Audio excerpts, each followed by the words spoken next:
Build up. Throw your car.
You're marginalised. I don't know, I have no say in it. That's how they work. I swapped us over from last time.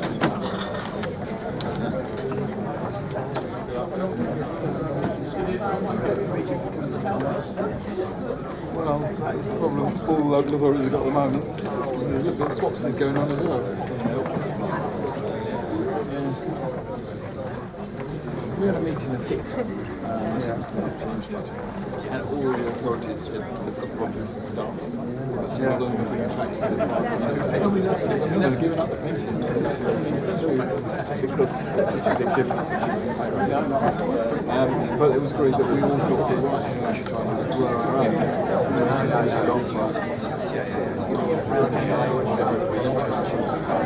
Told the university they were part of the planning. You have to be critical. We would not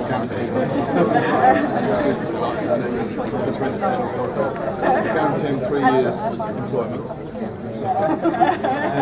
Wouldn't that be something quite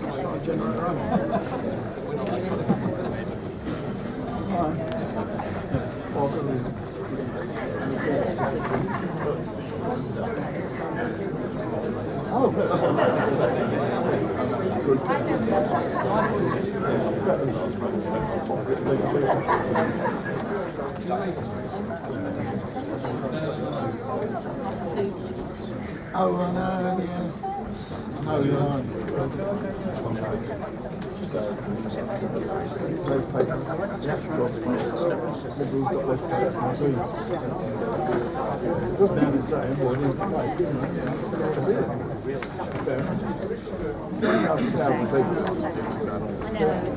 One to say different, and it's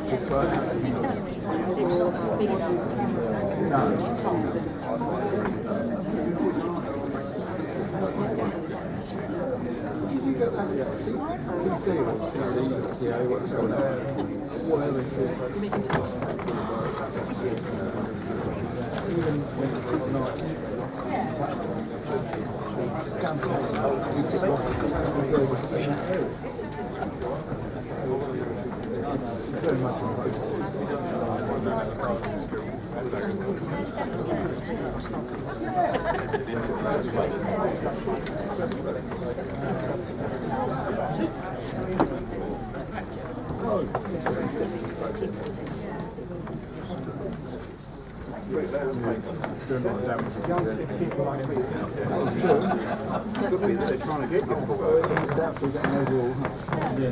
got a suitable dose of paranoid. Yes, I'm all right, thank you.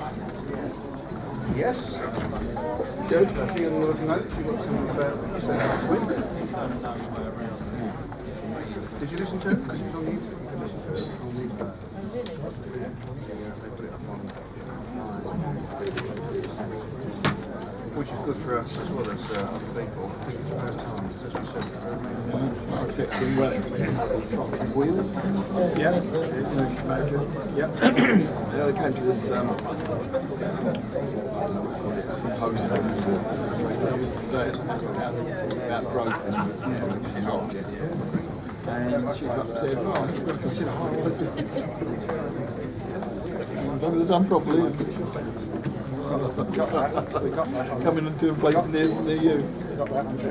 Yeah. We did have the one on this roundabout that you've got. Oh, nice doors. I was hoping maybe really like but someone that people would think, such a unique situation. People on the golf course, clubs in Broadway. To do something that wow, but with a willing arm to play difficult, sharp, good, and those sort of things. That couldn't do that. No, I thought the construction was good. Yeah. That's amazing, the guys.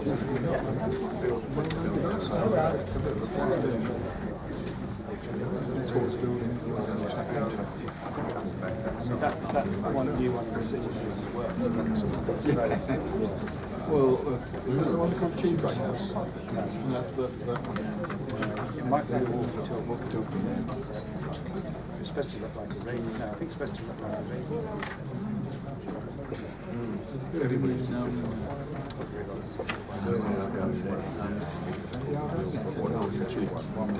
And they've got a great big telephone block, like an old-fashioned telephone. It's all very well, changed the shape. And you've got this massive looking like an old one. And it is their telephone company. I thought you were going to say you've got property interest in something. Is that too far away from you? Yeah, keep it local. Most of it's in the north part, so it's not in but it's a pension. Actually, when I retire, I've got all my pension cash out, so you can't whatever in. Half in shares, half in property. No, but all in property, it's expensive. The stock market then was 6.8. What is it now? 6.4. 15 years. Oh, right. Yeah, 15 years. Not even got back to the state. I think there's enough people here. No, I just embarked on the bank. I think I should have sued him for wrong advice. Yes.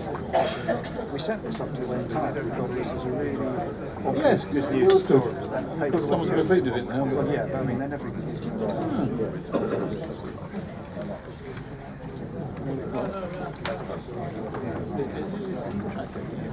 Well, we used to have a thing around the state system. Yeah, that was temporary. Interesting, wasn't it?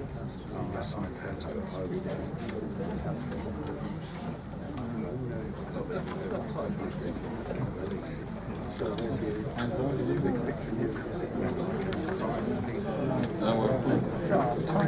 yeah.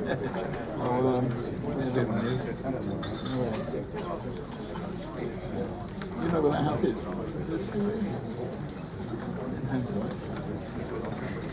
It's in Yamsford, Lane. It's one of the houses that goes, it's virtually on the motorway, and at 90 degrees to the motorway. Just opposite Newfield. Three. One house in planning.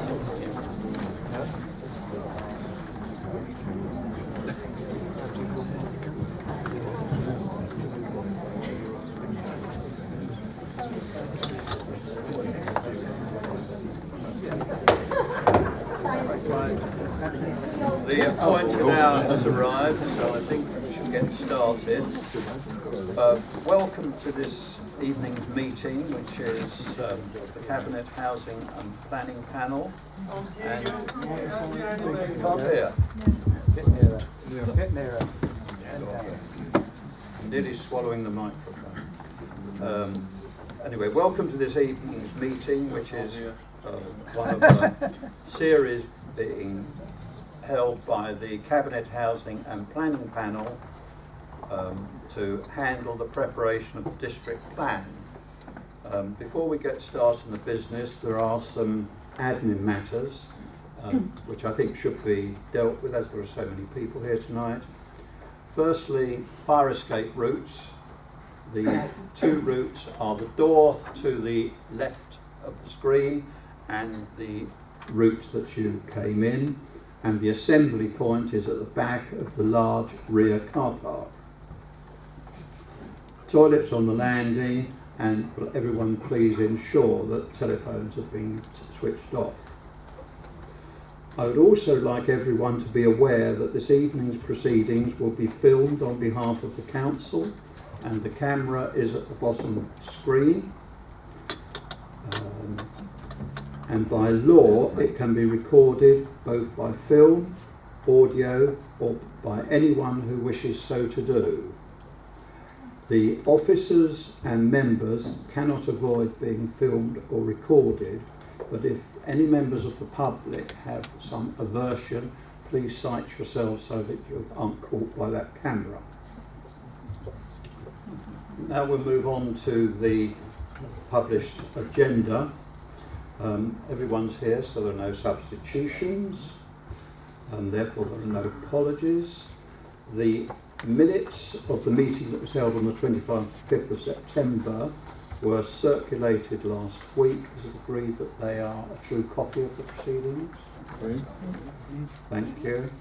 I have received no notification of urgent business. Item 5, declarations of interest by members. County Councillor. North Midlands Parish Council. Right, thank you very much. Now we move on to page 2, public question time and petitions. I understand this evening we have 2 petitions. One was from Anne Berridge, and I wish to report that this has been received by Councillor Roger Trigg, the Executive Member of Planning, Housing and Community, and it received a petition of 500 signatures in opposition to development of Panshanger Airfield before the meeting. There is also a petition from Peter Miller, who wishes to present this objection to potential development on site BRP4, land west of Brooklands Park, south of Bradmore Lane. So give me the petition, and there's a microphone over there.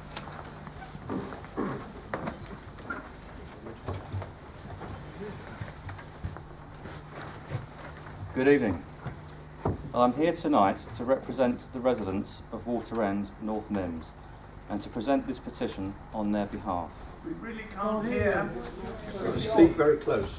It has been signed. Do you want me to start again? Yes, please.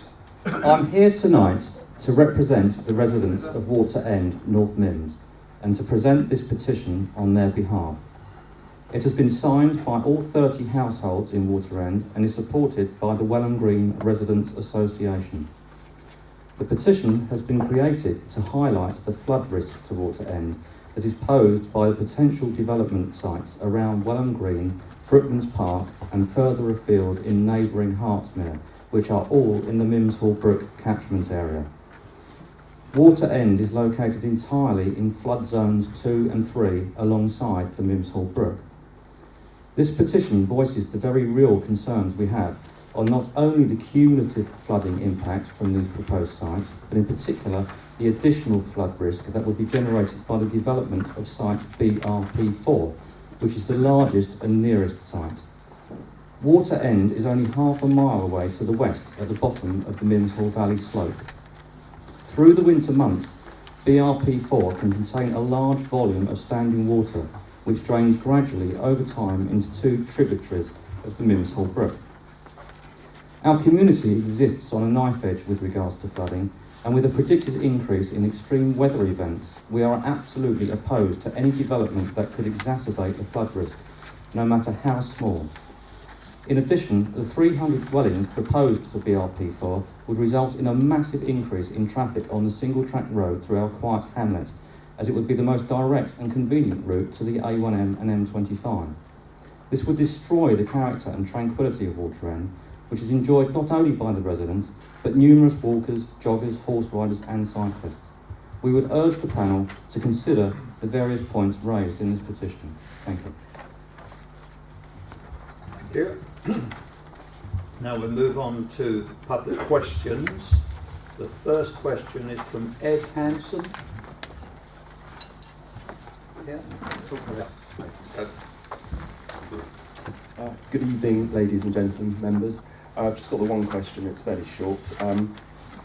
Given that the village settlements across the borough are suffering from an ageing population and a decreasing working population, do you consider that more development in these areas will set off the negative trends and aid local facilities such as shops and other community interests? Thank you. Thank you. The answer is the available data suggests that between 2001 and 2011, two of the borough's larger villages experienced a slight decline in population. Other villages experienced small levels of population growth. It is acknowledged that a limited amount of development in and around villages will help sustain existing local shops and facilities. Then there are three questions, one from Jacob Taylor, and one from Roger Benson, and one from Nicola Ruggiero. They can all be answered by a single response, which I have here. So if Mr. Taylor, Benson, and Ruggiero are agreeable, I will read out their questions and I will then give the answer. Is that agreed? Yes. Good. Item 1 is from Jacob Taylor, question 1 rather. Have the proposed preferred sites been assessed for the impact that developing them will have on flooding in nearby settlements, danger to wildlife, including ancient woodland, protected species and sites of special scientific interest? And if so, when and where will this be available for independent inspection and scrutiny? Second question is from Roger Benson. Has the panel considered the additional flood risk to surrounding areas that the large-scale development of BRP4, along with the cumulative effect of the other proposed sites around Welwyn Green and Brooklands Park and in neighbouring Hartsmere would cause? The third one, from Nicola Ruggiero. My question is about BRP4, which in the SHLAA Phase 2 was assessed as unsuitable and now appears to have been recently reassessed as finely balanced. The site assessment states that development would trigger significant improvements to the highway network. Other than the right angle bend in Station Road mentioned, can the panel explain exactly what the significant improvement would be and whether a flood risk assessment for the risk to nearby settlements has or will be conducted?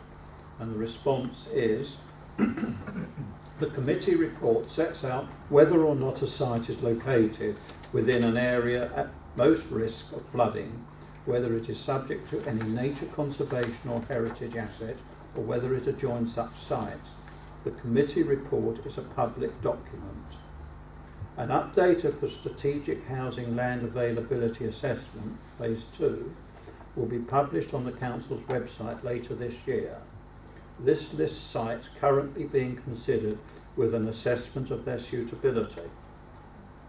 Where all of a site falls within Flood Zone 3 or is designated as a wildlife site, it has been found unsuitable at Stage 1 of the SHLAA. Where sites are affected by the highest risk of flooding This has been noted in the committee report, e.g. BRP 4 along the southern boundary only. Sites that are partially affected by flooding are still considered for their development potential, given that it is possible to develop outside of an area of the highest risk of flooding, alleviate flooding and manage future risks through appropriately designed and engineered solutions. The Council has carried out a strategic flood risk assessment, and this is published on our website. The Environment Agency and the County Council, the lead local flood authority, will be consulted on the consultation document and their advice taken into account when finalising the local plan, including, if necessary, the need to carry out a more detailed assessment. Where measures are considered necessary to alleviate and manage the risk of flooding, this will be a requirement of any development. Attached to the committee report are the matrices from the sustainability appraisal, which also considers matters such as flood risk and biodiversity on a site-by-site basis. In terms of highway improvement, development of BRP 4 could generate a significant number of trips across the bridge over the railway to travel eastwards. Whilst junction solutions may be possible, the Highway Authority has advised that development at this scale would trigger the need for significant improvements. Other than the right angle bend that you have referred to, the public footpath across the bridge is below standard and on the north side only. The separate footbridge across the railway to the south of the bridge is privately owned and is not public highway. If the footpath on the bridge requires widening, this cannot be accommodated within the apron of the bridge. Any work to the bridge will need to be with the agreement of Network Rail. Thank you. The next question is from Clive Bennett. Clive Bennett.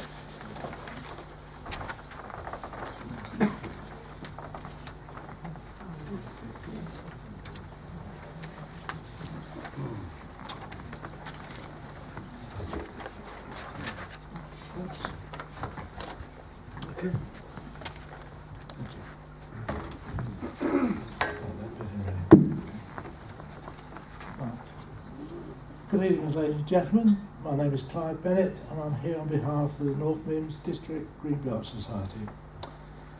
Question: why are the Council considering sites that front on the A1000 Great North Road? This would start a process of ribbon development and cause a coalescent situation between Hatfield, Welham Green, Brooklands Park, Little Heath and Potter's Bar. Prevention of this type of situation has been one of the cornerstones of the Greenbelt policy. Preventing this type of situation, I say, has been the cornerstone of Greenbelt policy, stopping urban sprawl. This scenario is mentioned in the government's UK press release dated the 6th of October. Councils must protect our precious Greenbelt land. Thank you. Thank you. The Council will be expected to demonstrate at examination that it has left no stone unturned in seeking to meet in full its objectively assessed need for housing. The Council is considering all sites that have been promoted. The potential for coalescence has been considered, as has the impact of ribbon development. Government policy and guidance is that planning authorities should meet their objectively assessed need for housing unless any adverse impact of doing so would significantly and demonstrably outweigh the benefits when assessed against other national planning policies, which includes Greenbelt policy. Guidance also says that in assessing land availability, authorities may take account of constraints such as Greenbelt, which may restrain its ability to meet its need. If this were the case, the Council would need to engage the duty to cooperate. Once established, Greenbelt boundaries should only be altered in exceptional circumstances through the preparation or review of the local plan. The borough's urban capacity falls far short of the objectively assessed need for housing, and thus exceptional circumstances exist to review the Greenbelt's boundary. Thank you. Thank you. Question from Mike Molt. Thank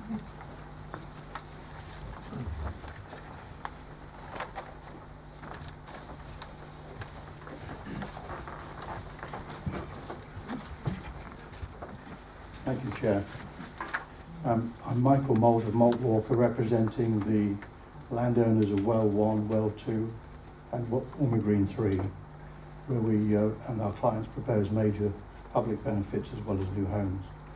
I might add that includes cemetery parking, memorial garden, leisure space for the area, safer roads and youth facilities. The minutes of panel 25th of September, which you ratified tonight, confirmed that the 10,000 affordable homes needed is undeliverable. This presumably has regard to the council's... Is this your question? The question follows. Okay. This presumably has regard to the council's current policy of seeking 30% on large sites and no affordable dwellings on small sites.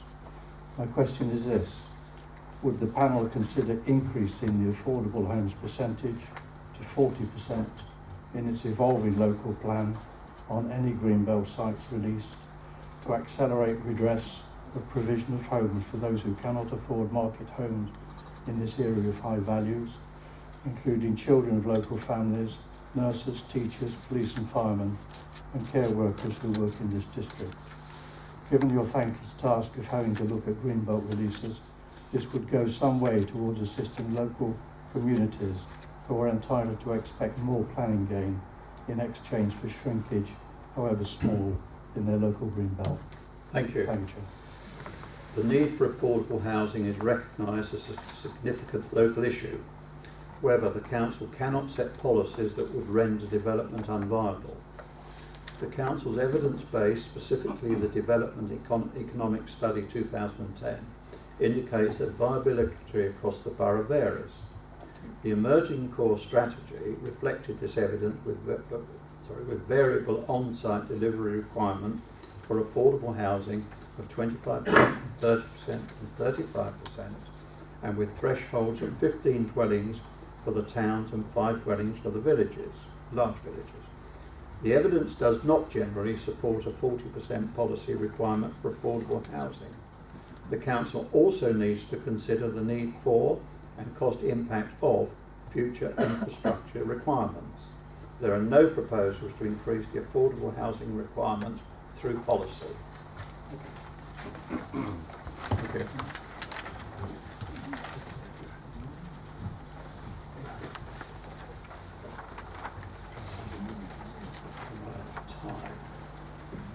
The question, next one, is from Noreen O'Sullivan.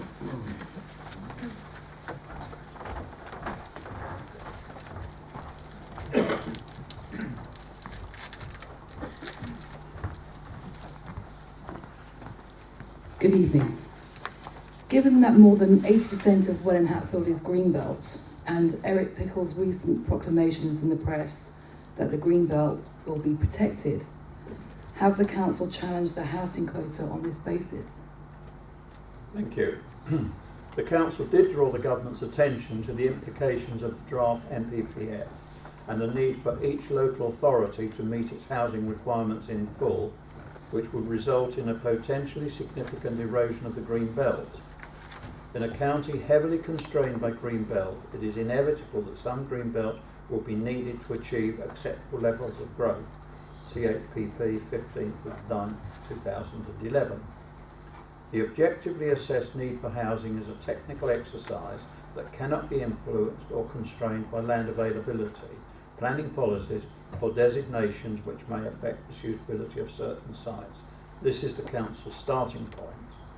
The council must now explore the site options and the capacity to meet the objectively assessed need for housing in order to set a housing target in the local plan. Thank you. Next question from Anne Wharton.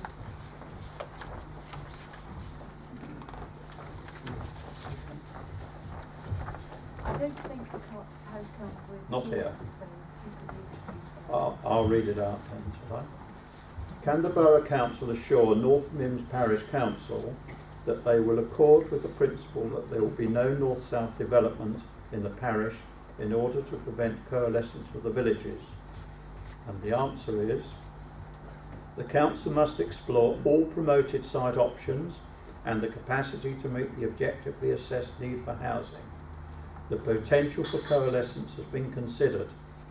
National policy seeks to avoid coalescence between towns, and it is a local priority to avoid coalescence between villages and towns and villages, but I'm afraid that I cannot categorically assure the parish council that there will be no north-south development, as this has yet to be decided.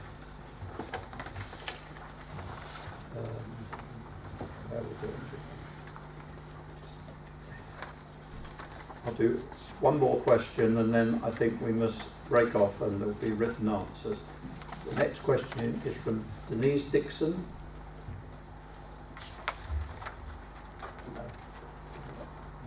Right, shall I read it out then? This is a question from Denise Dixon. The NPPF paragraph 14 states, at the heart of NPPF is a presumption in favour of sustainable development, which should be seen as a golden thread running through both plan making and decision taking. Therefore, please advise why the council have not published an assessment of sustainability for each site with a scoring system. Sites across the whole borough could then be listed in order of sustainability, after which site sensitivity and capacity and stage 2 greenbelt assessment will be taken into account to determine the best sites for new housing development. How can the members have a serious debate about proposed sites while the golden thread of plan making and decision taking has not been considered by the council? And the answer is, the committee report includes a summary matrices for the sustainability appraisal, which assesses each site against a set of sustainability objectives. The sustainability appraisal informs the plan making process, as does the council's extensive evidence base, which includes landscape assessment and the Greenbelt review. The sustainability appraisal report would be published alongside the consultation document. And I have questions from Jane Quinton and Ian Skidmore, but we don't have time for those, and there'll be written responses. I apologise for that. Now, before we move on, I think Councillor Bromley, you wish to make a statement regarding proceedings last week. Thank you very much, Chairman. Thank you. Last week, during the discussions, I mentioned that Springmead School had spoken with the County Council regards a free-form entry. Several members of the audience felt that I was inaccurate and such a conversation had never taken place. I can assure councillors, members and officers that it did take place in April 2013, and I understand that some of those who spoke out are offering an apology. Thank you. Thank you. Right, we'll now move on, but just before we go into item 7, I'd like to make a few comments. The objective assessment of the housing requirement for the borough during the period 2011 to 31 is 12,500 dwellings. Of these, it is expected that 7637 will need to be on greenbelt sites, which is highly controversial. This is the second of 2, or if needed 3 meetings to discuss the greenbelt sites that have been brought for development. This is part of the local plan process, which has been progressing for some time now. Everyone who was at the previous meeting, which focused on Hatfield and Welwyn Garden City, will recognise the agenda of this evening as item 7 is identical to corresponding item last week. The purpose of these meetings is to consider the merits of the various sites, but no decisions or vote will be taken at these special meetings. It is an information gathering and imparting function. All councillors have been invited to attend and speak if they wish, but not for the public to participate this evening.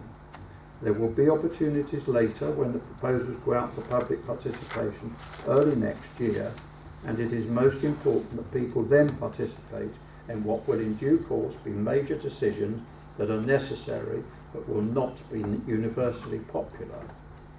I believe everyone is aware that this meeting will concentrate on the sites around various villages in the borough. And after the introduction to item 7, we will proceed on a village by village basis. I will not call for comment on individual sites. If the work is not completed this evening, there is provision for it to be adjourned until the 29th of October. So I think the answer is you're going to introduce item 7? Yes. There we go, Colin. Thank you. Thank you very much. We have a few slides on the local plan just to provide some context as to what we're talking about tonight, so I'll run through those relatively quickly and allow that to the conversation to progress.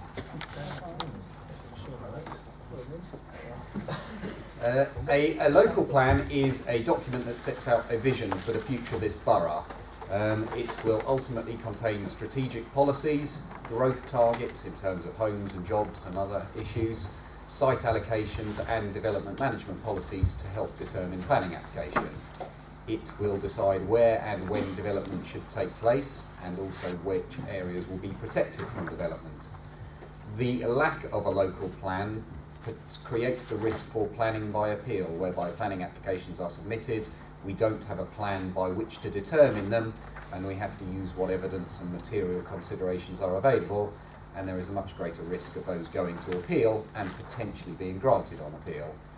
It also limits our opportunity to achieve the high quality development we're all working towards and to secure the planning contributions that we would want to see towards services and facilities.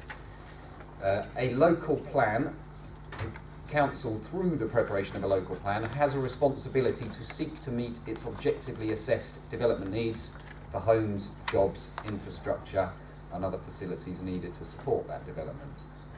We also have to demonstrate that we have cooperated with adjoining authorities and bodies such as the Highways Authority, Environment Agency and many others. That plan must be based on robust evidence, it must seek to achieve sustainable development, and it must also identify sites that are found to be suitable, available and deliverable. That will all be examined through a public examination prior to a plan being adopted. Now, the work we've done to date has judged that our objectively assessed need is for 12,500 dwellings over a 20-year period, 2011 to 2031, of which 4,900 are already built or we expect to be built on brownfield land over that period. We also believe that up to 12,000 jobs will be created during that same period. We will need to look at transport infrastructure, utilities, drainage systems and other utilities to accommodate that development, and also look at primary schools, healthcare and many other services. Now, the start point for attempting to distribute that objectively assessed need is to look proportionately based upon the size of towns and villages as at 2001, and I'll come on to that in a minute. As explained, there are a number of meetings, it should say there, sorry, the 15th, which was last week, the 23rd, which is today, and if needed, the 29th of October. The process is the introduction to the local plan. We have provided in our report a planning summary and maps of all the sites that have been promoted to us up to date, plus associated greenbelt landscape evidence. We have used all of that information to categorise sites as more favourable, less favourable or finely balanced, and tonight what we are hoping for is members' views on planning issues that will be used to help inform the draft plan that we intend to produce for public consultation at the beginning of 2015.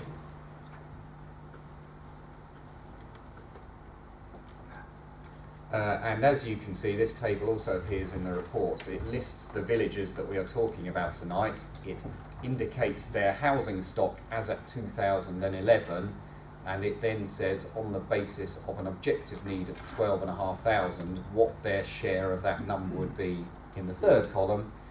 Then the other columns indicate what has already been built in each of those villages, what we think will be built on urban capacity brownfield sites, and hence the figure left to be found. And we can come back to these if needed. They are in your report, but we have a table showing these for each of the villages.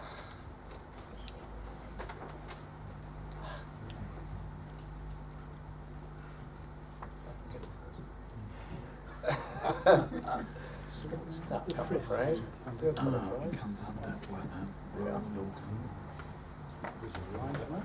So we'll just go through those and we can come back to those, or you can refer to those in your report as we go through the images.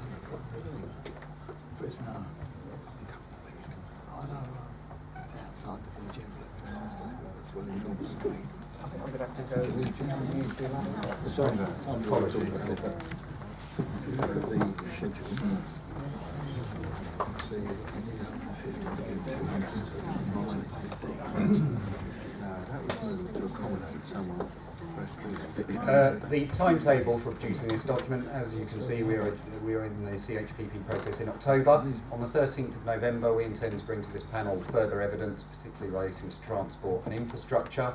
On the 11th of December, we hope to bring a draft plan that we would recommend for consultation, and if the panel agrees to that, it would then go to Cabinet on the 17th of December for ratification, and then we would then look to produce it formally in early New Year and host public consultation exhibitions. And then that would lead to the preparation of a final version of the plan ready for submission to the government in late 2015. Just to advise you of the next steps, if through this process we do not feel it is possible to meet the objectively assessed need for 12,500 dwellings and the new jobs, then there are a number of options available to us, and that will include reassessing the capacity of the sites that are deemed to be suitable to see if densities could be increased, reassessing the merits of previously discounted sites where that is possible, where it's not in, where there are major environmental constraints, to issue a further call for sites that have not yet been promoted to us, to engage in duty to cooperate conversations with adjoining authorities to see whether they would be prepared to accept some of the development, or to make the case that the borough cannot accommodate its objectively assessed need, and that would be a decision and a debate to take place through the examination in public. And what we now have is slides showing each of the villages and a quick summary of those sites, so I will hand back to the Chair. That's been done. There we are. We'll start off then, page 115 in your papers, and it's Walmer Green. Anyone wish to say, members? No? Old man, I'm sorry, man. Thank you, Chairman. I can't hold it, I'm not there. Okay. I only have one comment, which is a personal comment, and not, I mean, most of my comments tonight are, I'm speaking on behalf of Welwyn Parish, but my comment about this is WGR3, the land adjacent to 52 London Road. It is classed by the planners as less favourable, and I would fully support that. I think the danger of if you use that piece of land, coalescence is inevitable between Walmer Green and Medworth, and that's totally unsuitable in my opinion. Thank you. Thank you. Right, shall we move on then? Page 160, Oaklands and Martley Heath. Do you want me to speak again now on behalf of the parish? Well, I was going to introduce you on behalf of the parish, and we Okay. actually got to Welwyn. I know the So- Welwyn Parish covers Oaklands, Martley Heath, Welwyn and Dixwell. Okay. Oaklands and Martley Heath, let me just get my paperwork, which is not easy. Oaklands and Martley Heath, I'd just like to say at the outset of this that Welwyn Parish fully understand the need for some additional housing, and in the main they support, in fact they almost entirely support the planner's recommendations, but they've just asked that I could make a few additional comments. And in Oaklands and Martley Heath there are two comments. One is there doesn't seem to be any narrative for WN11 or WE01, which are both sort of on the corner of the Great North Road and Cannonsfield Road, just behind Cannonsfield Road. But the other comment that they have is regarding the Gypsy and Traveller site at Four Oaks. And the concern there is that to have all the additional 6 pitch coaches, which would be probably 12 caravans, would this need additional built facilities, i.e. shower blocks, day rooms, etc., and they're concerned about overdevelopment of that part of the site. Right.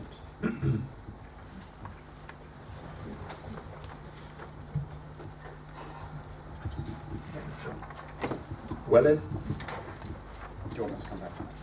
if you're ready, yeah, okay.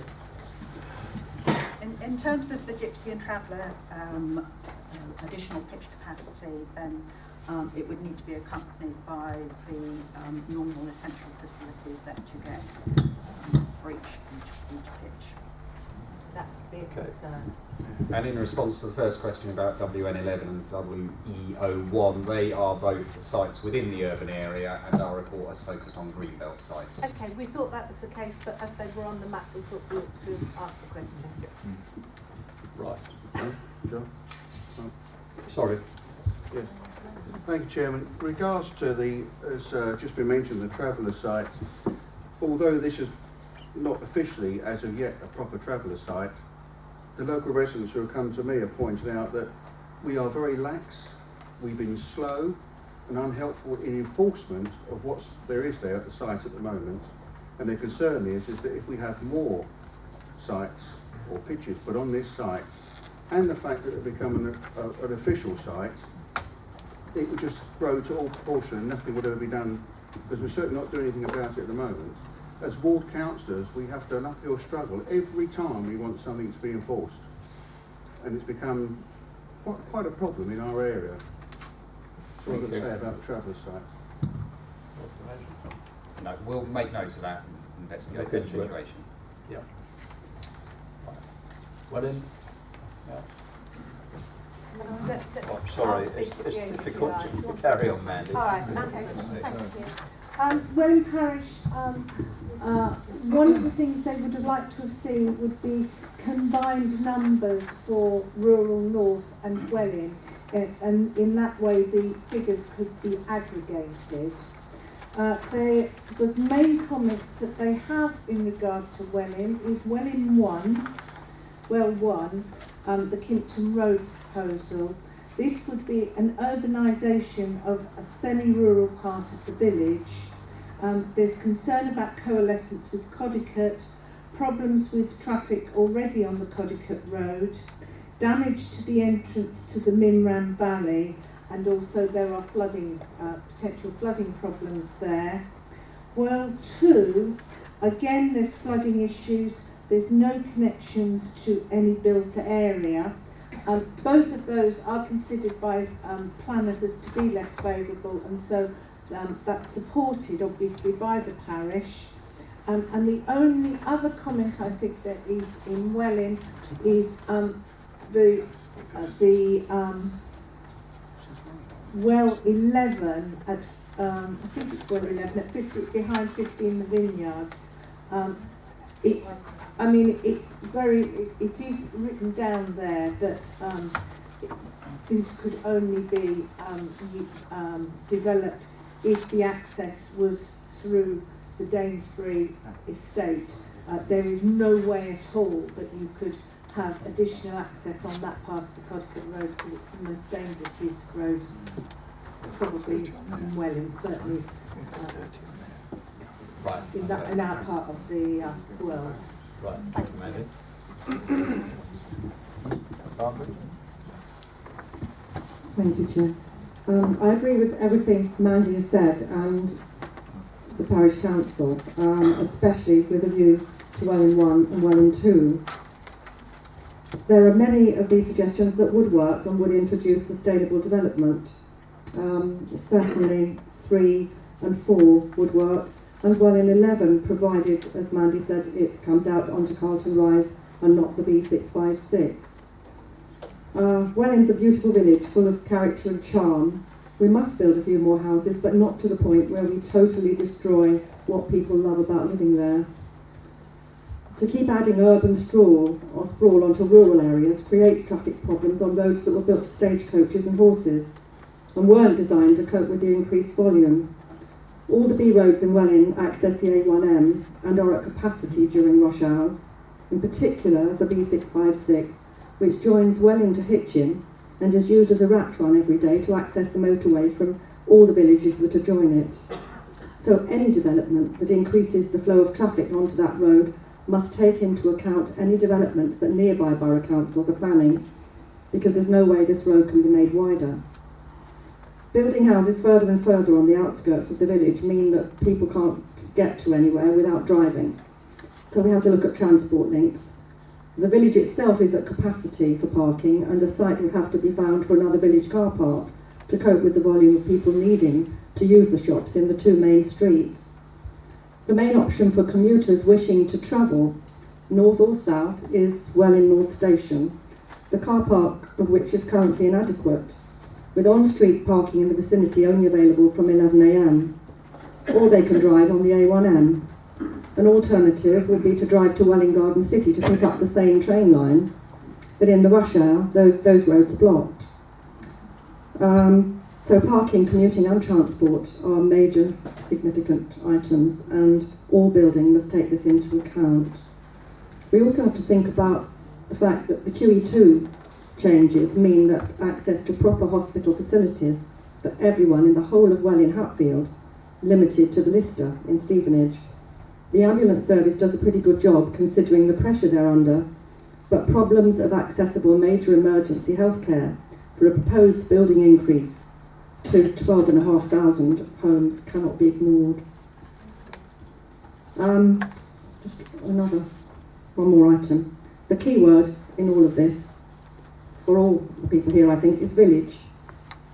Towns are expected to expand and sprawl, but if you do this to villages, they cease to be villages, and the whole character and environment are changed. Hertfordshire's villages are special and should be preserved. They're supposed to be rural, not urban. What's desperately needed is to build another garden city in Hertfordshire. This could then encompass all the utilities and infrastructure required and provide the new schools, doctors, workplaces, etc. that we need. It's the only really feasible solution to the problem, and if parts of greenbelt areas are used to do it, then so be it, because the current plans already push those boundaries to the limit and beyond.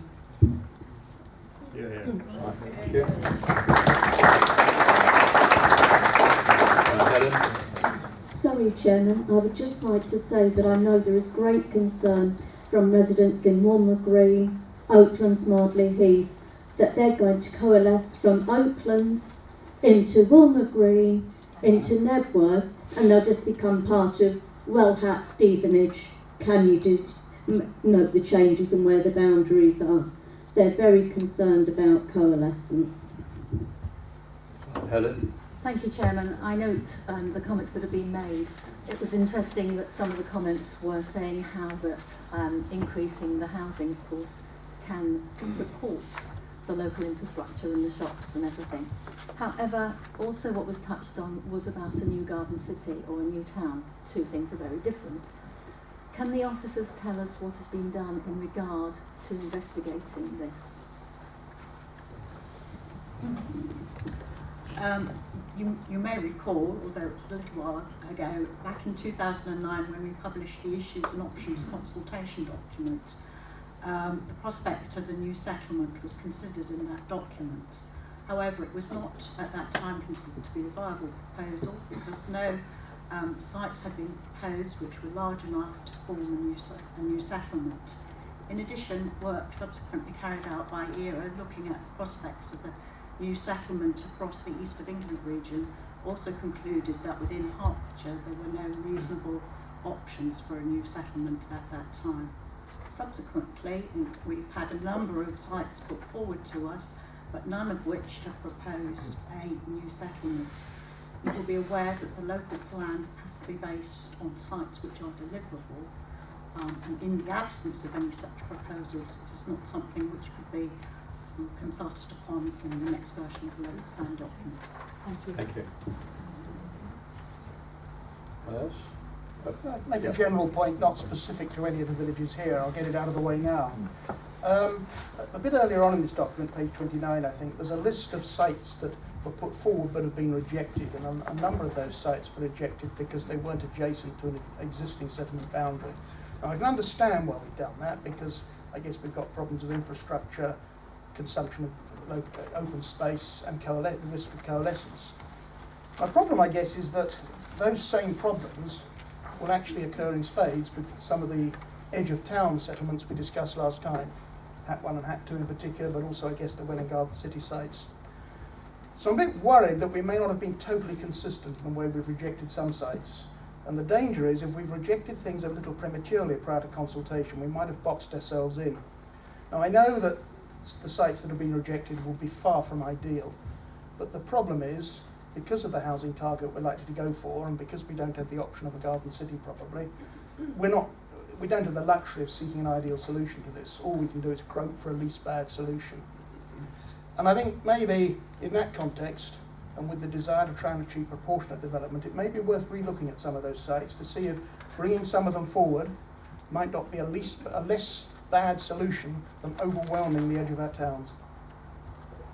I know that won't be terribly popular with a lot of people here, but it is fair to say that from 2001 to 2010, I think the borough's population growth was 13%, and the villages we're discussing here did not bear anything like that. So that is a factor to consider.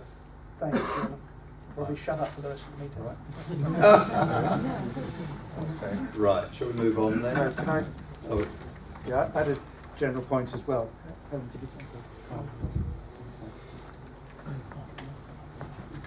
I've seen in a number of places a quotation apparently from Eric Pickles, he had the size 12 boots, saying that housing need was not a justification for going into the green belt, in which case we would appear to have problems because we're talking about green belt sites, whereas of course some potential new settlements wouldn't be in the green belt. Much of east and north Herts is not covered by green belt. So, any thoughts on those two? In the first instance, the requirement of national guidance is for Welwyn Hatfield Borough to attempt to meet its objectively assessed needs, so we have to do that before we can consider and debate alternative options. We do also have a responsibility to cooperate with adjoining authorities. That can form part of a conversation with East Herts and North Herts, but beyond that I can't give any indication of their willingness to debate those issues. Sorry, my first question was about comments I've seen attributed to Eric Pickles saying that we couldn't go into the green belt to meet our housing need. Now I know he makes lots of pronouncements which don't actually turn out to have very much substance to them, like all councils should go back to weekly bin collections. But is he actually going to pin us down on this one? There have been a couple of recent amendments to the planning practice guidance which were published on the 6th of October, so after this report was written. The first amendment simply makes reference to a statement which is already in the National Planning Policy Framework about the need to meet your objective assessment unless there are demonstrable and significant adverse impacts on other policies or proposals other policies in the National Planning Policy Framework, and that includes the Green Belt. Within the National Planning Policy Framework, local planning authorities are allowed to review their Green Belt boundaries in exceptional circumstances. And you've seen what our urban capacity is and how far short of the objective assessment of need that is. So it is considered that we do have an exceptional circumstance here. There is a further amendment which states that the objective assessment is the starting point, and then what you have to do is to look at the suitability of sites, including other restrictions, and Greenbelt can be a restraint which you take into account, but it is something that you consider. It does not say that if you cannot meet all your housing within your urban areas, you should not review your Greenbelt boundaries. Roger. Yeah, I just thought it'd be sort of following on, just to give members of the public an idea of what the local authorities in the area around us are proposing. North Herts are looking at, this is the objectively assessed need that we hear so much about. North Herts are looking for 12,100 dwellings, East Herts 15,000, obviously we're 12,500, and St Albans objectively assessed need was 11,700. That might be helpful. Thank you. I will say. That's incorrect. You said that last week. St Albans figures less than that. The objective need was, although they've gone for a low number. That's true. Right, we'll move on then. Digswell? Yeah, I've got just a couple of comments on Digswell, then I'm going to shut down. Digswell, there's two sites. Dig 1, the land behind 2 New Road, this dominates the valley and was firmly rejected at earlier iterations of this process. And Dig 4, the junction of Digswell Road and Bessemer Road, it's a floodplain. There is a real danger of coalescence between Digswell and Welwyn Garden City. And I would just like to say on behalf of the parish, they thank you for listening today. They will obviously be putting their points of view across in the consultation period, including, and I stress this for all people responding, to the consultation on infrastructure, because that's as important, quite honestly, as the housing numbers, in my view.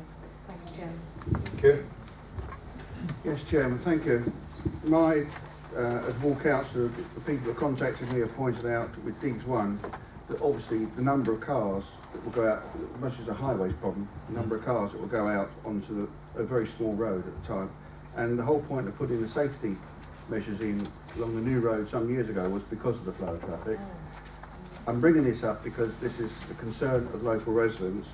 But as far as Dig 4 goes, the Environment Committee have recently published reports on the floodplain level there. Many of us have been to Lafarge.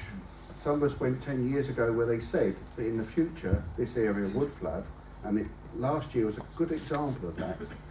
I appreciate we can build houses on stilts, and I appreciate that we can stop flooding, but this is a natural floodplain area. This is not something that man-made. This has been here since day dot, and it's starting to flood again now, and that's should really be taken into account. Well, Helen? Thank you. Just as a point, could the officers just remind us, please, if none of the sites that have been brought forward by developers are shown to be favourable, what could be the effect of that?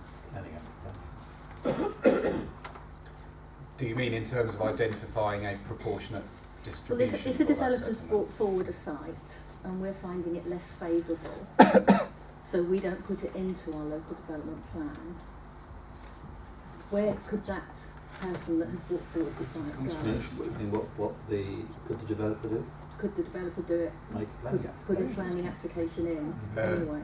Yeah, the rules of the planning system are that anybody can submit a planning application at any time they choose to, and that will be determined taking account of the local plan, the adopted local plan, whatever state the emerging local plan is in, if it's helpful to a decision, plus all other relevant factors, and that will be brought to a development management committee for the committee's determination.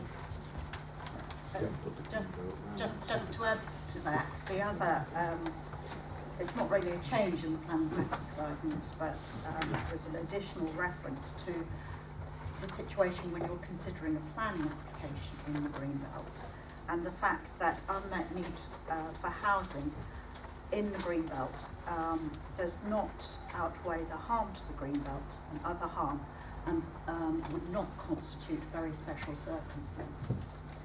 So in other words, when you're considering a planning application for development in the Greenbelt to meet your housing need, it is not considered, according to the planning practice guidance, to constitute very special circumstances. Thank you. Right. Welwyn Green? Pete? Great,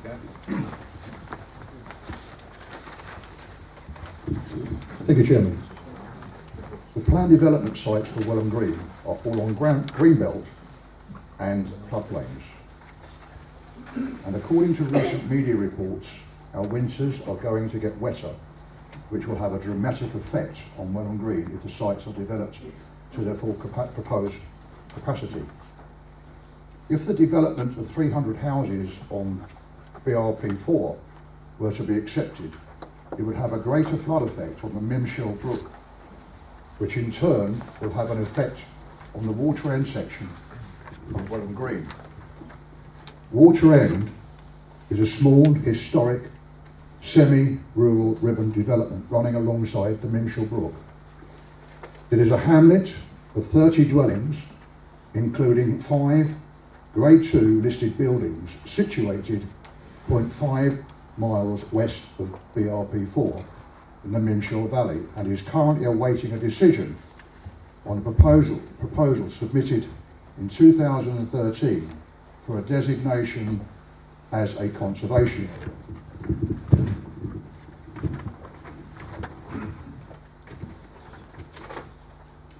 We are particularly concerned about the exacerbated risk of flooding to Water End that the large-scale development of BRP4 would inevitably cause, as well as a community surface water runoff from other proposed sites in Brooklands Park and Welwyn Green, the majority of which have their surface water drained into the Mimshell Brook via tributaries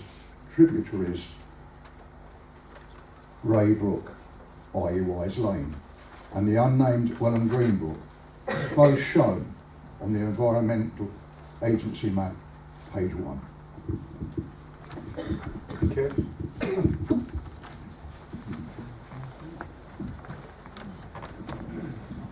Malcolm.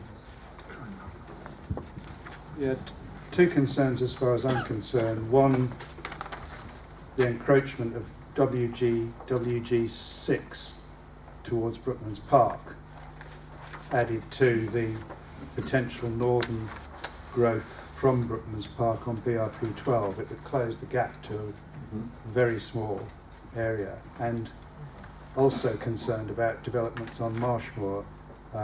I think this would make it look as if Hatfield and Hatfield and Welwyn Green were one community. If you were driving along the old A1 on the edge of Hatfield Park, you already got a view over to the industrial buildings as you go along there, and I can't think of anything else in this whole plan that's more likely to produce the appearance of coalescence than a significant development on Marshmoor. I think it should be opposed. Thank you. Thank you. Anyone else? So let's go with those three. And we move on to page 122, Brooklands Park. There you go, Stephen. Yes, well, I think everybody understands that there is huge anxiety about this, huge amount of worry, a lot of people against it. It's a sort of curate's egg of a plan. People say to me, you've got a rotten plan. And I say, no, I assure you, bits of it are excellent. And they say, not the bit where I'm going. And looking at the numbers, even if we convince our people generally that each village will take its share, if you look at the Brooklands Park numbers of the share pro rata, it's about 330. However, we've already heard tonight that in order to get to the numbers we require, we would have to use the favourable sites and the finely balanced sites. That means in Brooklands Park, 625 houses. Assuming we'd need to use all of the favourable and the finely balanced in the borough. And I think certainly the people of Brooklands Park would be extremely unhappy and in riotous mood if they were told that they were going to have double the number, which would be done with a pro rata share. We've said that as a borough we need to meet an objectively assessed need for housing, and I accept that. Unless any adverse damage will be significant and it would outweigh the benefits. But who decides that? Does this panel decide it? Does the Borough Council decide it? Or do the people of the villages decide whether the damage significantly outweighs the benefits? Looking at the sites, I won't go into them individually. That's not what we're here to do tonight, because the people will decide. We are going out to consultation, and the people will decide where they think the best plots are for housing. The developers will have some input to that as well, I've no doubt. But Malcolm has already said that the Welwyn Green site to the south, which is W6, and if you look then at Brooklands Park 12 and Brooklands Park ones running to the bottom, and indeed what says Brooklands Park 7, which is Little Heath, we are joining Potter's Bar with Brooklands Park with Welwyn Green. And the answer tonight to the question from the clerk of the parish was that we can't guarantee that we won't have coalescence, but we must do everything we can to avoid the coalescence. At the moment, London stops just outside Barnet, and a couple of miles of greenery. Then you've got Brooklands Park. Then you've got Potter's Bar. If we then join Potter's Bar, Brooklands Park, Welwyn Green, and Hatfield, and Welwyn Garden City as well, we will run from London to Welwyn Garden City as an urban sprawl. Now, we need the numbers, and we've got to look at it sensibly. But then there are ways to do this which do not involve the coalescence. East-west, I think, is better than north-south. And as I say, the people will tell us what they think in the next consultation. And no doubt this panel and the council and the officers will look at it in greater detail after that. Thank you, Steve. And I think that probably covers Little Heath as well. Yeah. Right, so last one then, Cuffley one, here's my heart. 124, Adrian.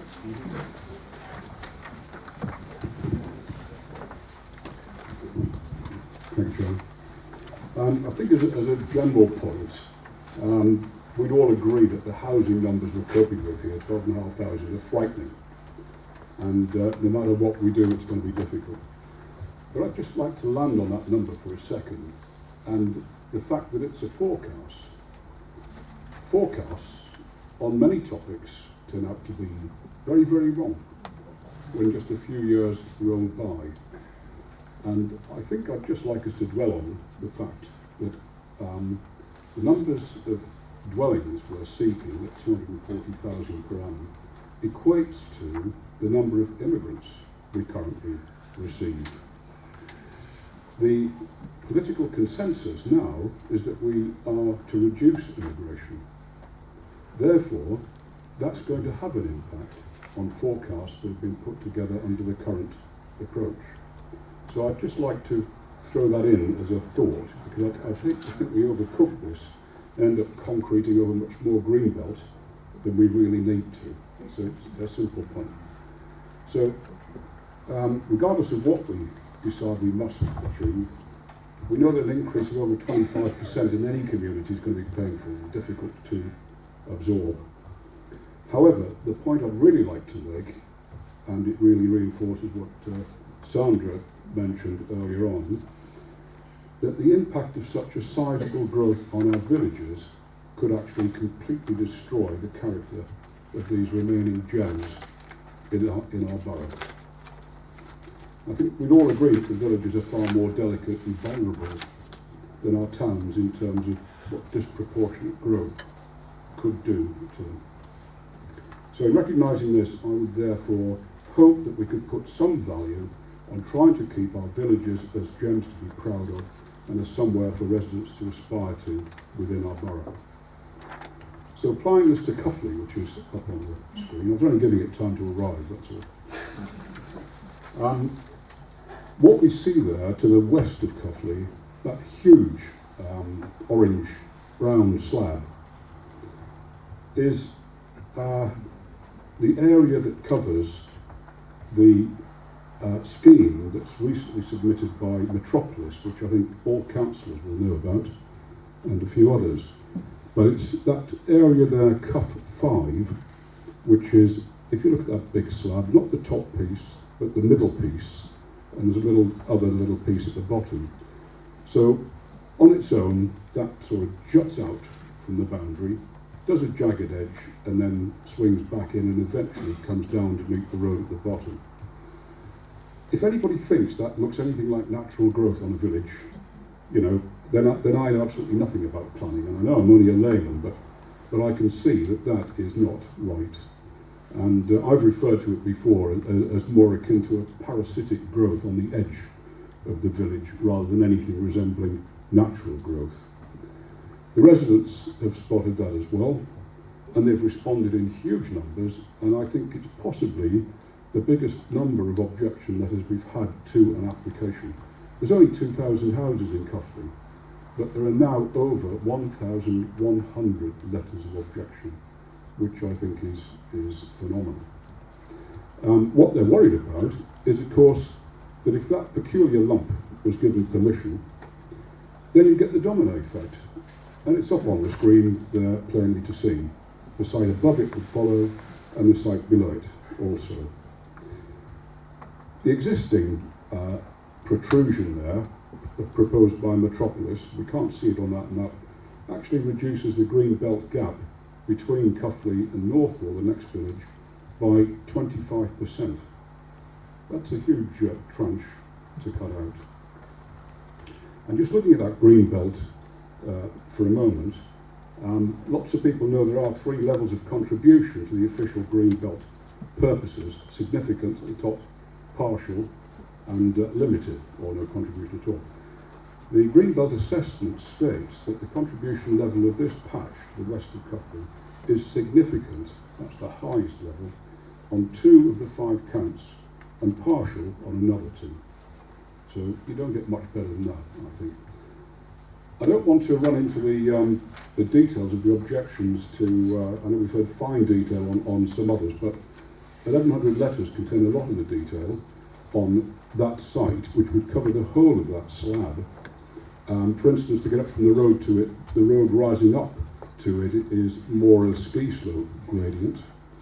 The site itself is the entrance gateway to the village, which is low-level bungalows around that edge, whereas this would suddenly be blocks of flats at the front, and with rapidly climbing land, the whole lot would just hit. Just to the left of this comes up one of the main roads up from London, so up they come, underneath the bridge over the M25, and to look at their greenbelt and enjoy it. And the first thing they'd see is that lot. There's so much wrong with it, I couldn't run through it all now, and I've no need to because others have written in. But the main item, I think, in addition to that, is transport problems, which we've heard others mention elsewhere. We're currently choked with traffic. We're a rat run for the A10, particularly in the morning traffic and at other times of day going back. To add, for just that one little block there, we reckon over 1,000 to 2,000 car journeys per day, just in that small middle block, Cuff 5, would be horrendous. I see on top of page 104, it mentions that the application on the top line there has included improvements to the highway network. I disagree with that word. It certainly includes alterations to it, but no way are they improvements. What they would do is actually lead to the route itself through the village becoming more of a rat run for the A10, because they'd probably assist traffic flowing through it. So all I'd say is we must surely do all we can to preserve areas of such importance. This is our villages, no matter what the pressures are to do otherwise, and to also do our very best to try to preserve the very special character of our villages.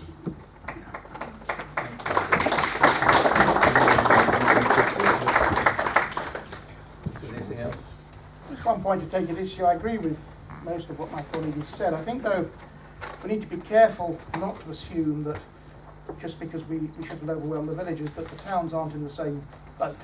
The thing I talked about last week was the danger of overwhelming the communities of existing Hatfield Garden Village and Salisbury Village. So I think the same does apply to both. I don't think we should assume that the villages are uniquely vulnerable to this. We all are. Just on a general point, and I did a little bit of research on population of the country. And at the moment, well, not at the moment, last year, the natural population, that is birth rate over death rate, increased the population by 212,000. The total population growth is about 400,000. Our borough is about 1/600th of the population of the country. Pro rata, therefore, our natural population by birth excess is growing by about 360 a year. Over a 20-year period, that's 7,200 people. Now, those people, a lot of them might like to live in this borough. And we can't have a situation where we say, oh, sorry, you know, the gates are shut now. Nobody else can live here. I mean, we're not in a police state yet where people are told where they can and can't live. But there are possibly actually 7,200 people of, if you like, our own people over the next 20 years who would like to live in the borough. And I think we should consider that when we consider the numbers, because it's not everybody coming here from outside. People think it would be a good idea. And even if they did, as I say, we're not in a police state. And if somebody wants to come and live in the borough, they're allowed to come and live in the borough. You know, things happened in the 30s in Germany, which you weren't allowed to do things. We're not like that here. Okay. Andy? Sarah, can I just add to that? Of the, I don't think I need that. Of those 7,000 odd people, there are also a huge, I suspect, there's a huge deficit that hasn't been taken account of people who are living in much bigger family units than you would expect them to be living in. So actually, the figure is probably more than 7,000. Steve? Yes, Chairman. Sorry. He doesn't need a mic. Because you've turned down my ear. Can I just really seek some clarification of the overall numbers? We keep having 12,500 mentioned, and yet one of your slides showed that 4,900 have either been built or are expected to be built, which leaves roughly 7,000. You're saying that of that, 7,637 are going to be in the green belt. It seems, you know, are you exhausting all the brownfield sites in your expectation for the 4,900?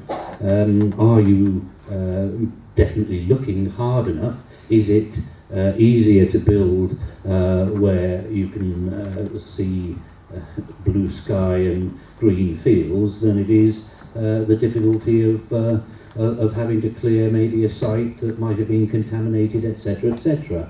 The other thing is the pace of requirement. I'm assuming that what we're talking about is 12,500 over a roughly a 15-year period. 20. Oh, sorry, I thought it was 2015 to 2030. It's going to be 2036, is it? The plan period starts in 2011. Oh, right. So some houses have already been built. Okay, so we're already partly there. Okay, and because you know what we want, I don't want any panics, but at the same time, it would be nice, you know, if we concentrated on those sites that that are brownfield, you know, obviously first, and we must. Maybe as a council have a look at a policy where in the past maybe we've not wanted people who have wanted to knock down one home and put two, that maybe we should start looking to that to encourage it, so that then you're making good use of existing land. It does bring obviously issues with it, but parking not being the least of it, but it is a way of maybe taking some of the strain off the need to go into the villages. And I do slightly disagree that, I think that the villages are more vulnerable than the major towns, and that is because of the very nature of village life. It is unique and special to each particular village, and each has its own hue and its own nature, and we do run the risk of destroying the amenity value for a lot of people, and our first duty is to serve those people. So the question I have is, how many are going to be needed in the first 5 years of the plan? Are we going to be having a great big rush to build now and then slow down later on, or will it all be a gradual process that maybe within the plan, once we put the plan, which we've got to for legal reasons, then have the option to do revision and looking at it on a longer term perspective?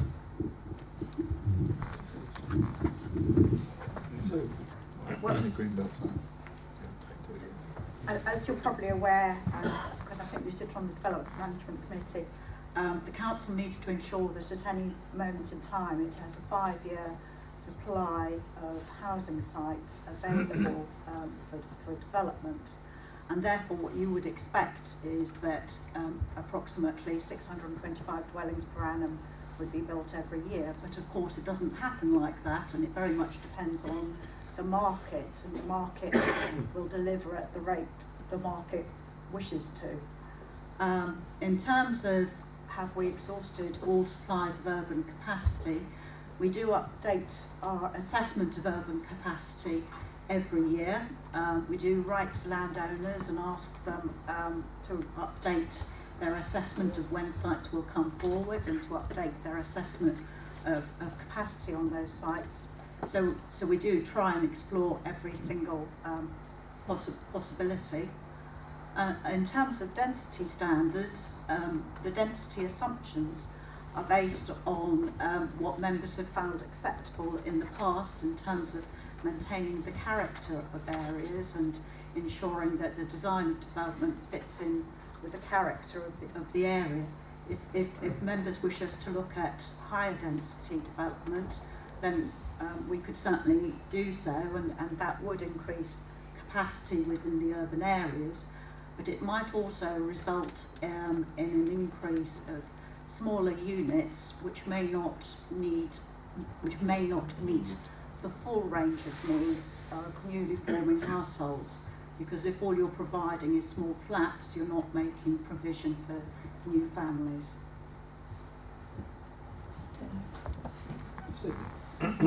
Just to be absolutely clear on that, once these sites are adopted in the plan, and it's gone before, and we adopt the plan, once those sites are adopted, they can be developed immediately.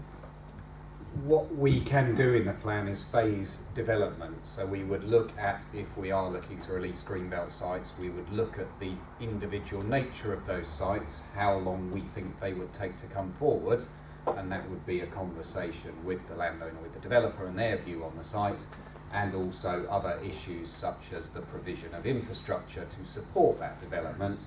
And within the document we can attempt to set out the phasing that we think is appropriate to bring those sites forward in an order that is ultimately agreed by this council, taking account of the need to attempt to maintain a 5-year supply, though, so that each year we are broadly bringing forward the same number. I have the ability to do so. Okay, so there will be some control of the release of sites as it is. I can't ask you to say that we'll start at the north and go You can ask, but professionally I would have to offer an alternative view. All right. Sandra. Thank you, Chairman. Just one question. Lots of people will need to work, and we can't assume they all want to go to London, although probably the majority will. But are we reserving enough land for building businesses, or are we just giving it all away to housing development? We have produced papers to this panel previously that look at employment land. The evidence we have is that in theory, all of our employment land can accommodate the likely jobs that will be created. We have put a question to the panel, and we will debate this as we bring forward the draft plan, as to whether some existing employment land should be lost or allowed to be developed for housing, particularly where it's close to town centres, close to services, and that new employment land be provided elsewhere. And we have had some proposals for new employment land elsewhere in the borough. So that's something we have put to this panel, and we will continue to investigate, and we would look to receive responses on that to the consultation process as to what people felt was the better of those options. Plus the fact some of those buildings are obsolete effectively. Okay. Thank you. Roger referred earlier, he gave the numbers he gave us last week about how many homes St Albans and East Herts are planning, but they are, and North Herts, but these are districts that are very considerably larger than us in population. In pro rata terms, we're probably taking a bigger hit than any of the other districts in Hertfordshire, and I understand Hertsmere's target is only 4,000, which is only just down the road, and actually even closer to London. So I do worry that we are suffering from the blip of growth that we got when Hatfield Aerospace site was redeveloped, and that's got knocked into the forecasts going forward, and you know, it will be some while before that, you know, filters out from the forecasts, and I think we are in danger of building on the basis of that particular spurt in growth that took place, however desirable it was to build on that particular site. The thing will go on forever. But I have to take issue with Steve Markiewicz on the idea that the way to solve this is garden grabbing and backland development in the urban areas. I mean, you know, the idea that people sell one house and it gets knocked down and we build two, A, it ain't can produce enough, and B, it's in danger of producing enormous conflict with that particular site vis-a-vis all the neighbours who live round about. And I hope if that policy did go through, you stay on planning committee so you can deal with the conflicts which are going to arise. Interesting.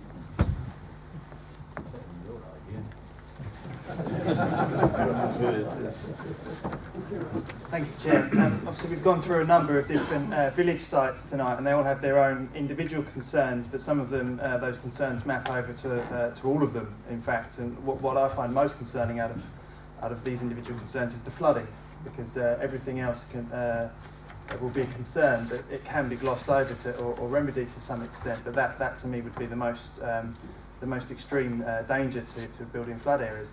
I just want to go back to some of the comments about Cuffley and Cuff 5 and the huge blob, a parasite apparently. And I understand that coalescence is an issue for every area, but I just can't see it necessarily so much in this sense.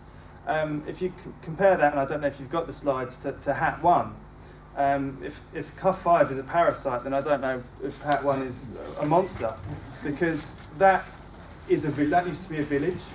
You know, most of these areas used to be villages. Everywhere was a village once upon a time. They didn't have very good roads.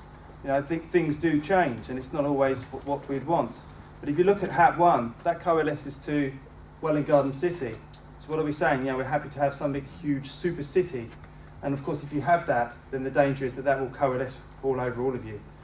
I think going back to a comment that Helen made about what would happen if a developer wanted to bring forward a site and it wasn't in this plan. I think conversely, the other thing that I think needs to be explained to all present is, what if by dint of every individual concern rendering the plan not being adopted for any purpose, what would be the effect then on the whole area of us going forward without a plan, given that it seems to be that we've been delayed already? Can officers just explain to those present here what would happen if we didn't adopt a plan promptly? The process is, if we're unable to adopt a plan for any number of reasons, then we are left with an adopted plan that is now becoming out of date. It no longer has sites in it, or very few sites left. We will be under a requirement to attempt to maintain a 5-year land supply, where a landowner or developer feels that we can no longer demonstrate that, or even beforehand, they can submit planning applications and attempt to make their case to us, and then if the council refuses those applications, they can make that case to a planning inspector, who would then judge an appeal process. And although the guidance is that 5-year supply should not be a reason to allow development in the Greenbelt, there are cases around the country where this is looked at very closely in relation to the need for housing in an area and the authorities' intent to deliver a plan and how well along that route it is to deliver a plan. Anyone else? Right, well, thank you very much everyone for your participation. But turning back to the agenda, there is no other business that's urgent under I-8, and there is no part 2, so we don't need to have the resolution under 9. So once again, thank you very much and good evening. Thank you, Chairman.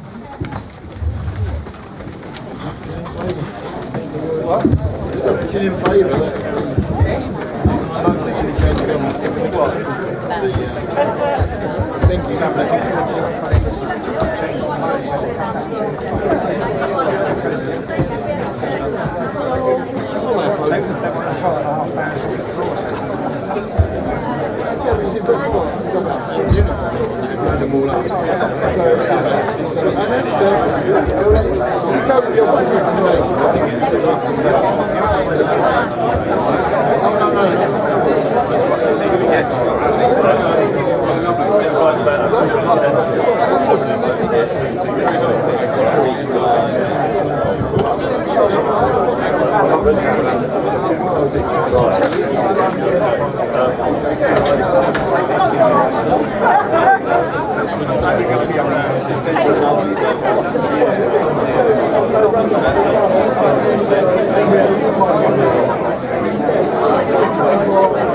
you.